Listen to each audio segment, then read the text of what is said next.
महाराज जी जो आपने अभी बताया महाराज जी, सरल सीधे व्यक्ति को संसार में कष्ट सहने पड़ते हैं, पर चालाक व्यक्ति संसार में सुख पाता है, सफल हो जाता है। नहीं, सफल नहीं होता, ये गलत शब्द है। सफल नहीं होगा। कभी कोई चालाकी से सफल हो सकता है। रावण जैसा कोई चालाक पुरुष था, सब विद्याओं का ज्ञाता, परम चालाक था। कालनेमित से बढ़कर कोई चालाक था? पूरी संजीवनी बूटी जैसी ही द्रोणागिरी में हर औषधि को कर दिया और साधु बनकर बैठ गया। हनुमान जी ने मार डाला, राम जी ने रावण को मार डाला, राहन को कुल रोवा नहीं हारा। चालाक पुरुष सफल कैसे हो सकता है? नहीं, सीधा सरल पुरुष कष्ट पा सकता है, पर सफल सीधा सरल सच्चाई पर चलने वाला हो। जैसे धर्मराज युधिष्ठिर बिल्कुल सीधे थे, यहां तक इतने सीधे थे कि युद्ध क्षेत्र में कल कौन सी रणनीति है वो जाके दुर्योधन से पूछ लेता था। भ्राताश्री कल कौन सा चक्रव्यूह रचना है, तो वो बता देते थे। इसलिए भगवान दो बैठक करते थे, एक युधिष्ठिर के साथ और एक युधिष्ठिर से अलग। युधिष्ठिर के साथ जो बैठक की वो चक्रव्यूह रचना ही नहीं होगी, क्योंकि वो दुर्योधन को पता हो। इतने सरल थे कि वो आके पूछ लेते, वो पूरी बात बता देते थे। तो आप देखो विनाश किसका हुआ? चतुर चालाक, जिसके साथ शकुनी, दुशासन, कर्ण, दुर्योधन के साथ इतने चालाकी की हद थे ये लोग। तो क्या ये लोग सफल हुए? नहीं, सफल हुए सीधे साधे युधिष्ठिर जी महाराज, और नाश हुआ उन चालाक पुरुषों का। तो चालाक पुरुष तुम्हें सफल होते नजर आएगा, लेकिन सफल नहीं हो सकता।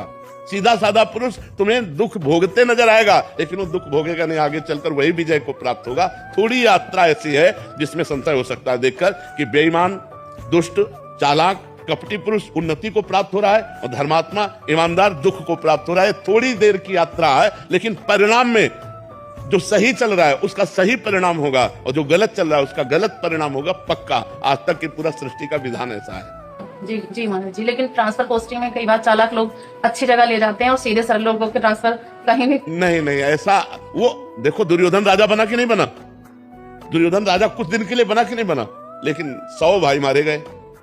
असली में राजा हस्तिनापुर के महाराज युधिष्ठिर ही बने। थोड़ी देर के लिए वो पद, वो दिखाई दे सकता है कि वो बेईमानी चालाकी करके, फ्रॉड करके पद को प्राप्त कर ले, ऐसा हो सकता है, मान सकते हैं। उसका पुण्य उसको साथ दे सकता है, लेकिन परिणाम, जो जीवन का परिणाम है, वो ये पद नहीं है। मरोगे तो तुम्हारे साथ पद नहीं जाएगा, तुम्हारे साथ रुपया नहीं जाएगा, तुम्हारी अच्छाई जाएगी, तुम्हारे सत्कर्म जाएंगे। और ये पक्की बात समझ लो कि जनता मूर्ख थोड़ी देर के लिए बन सकती, लेकिन जब आपके आचरणों का, और भगवान ऐसी बुद्धि भ्रष्ट कर देते हैं कि खुला आचरण उसकी गंदगी सामने आ जाती है।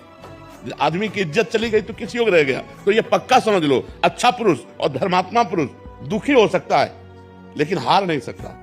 विजय को वही प्राप्त होगा। यत्र योगेश्वरा कृष्णो यत्र पार्थो धनुर्धरा तत्र श्री विजयो भूतिर्ध्रुवा नीतिर्मतिर्मम। ये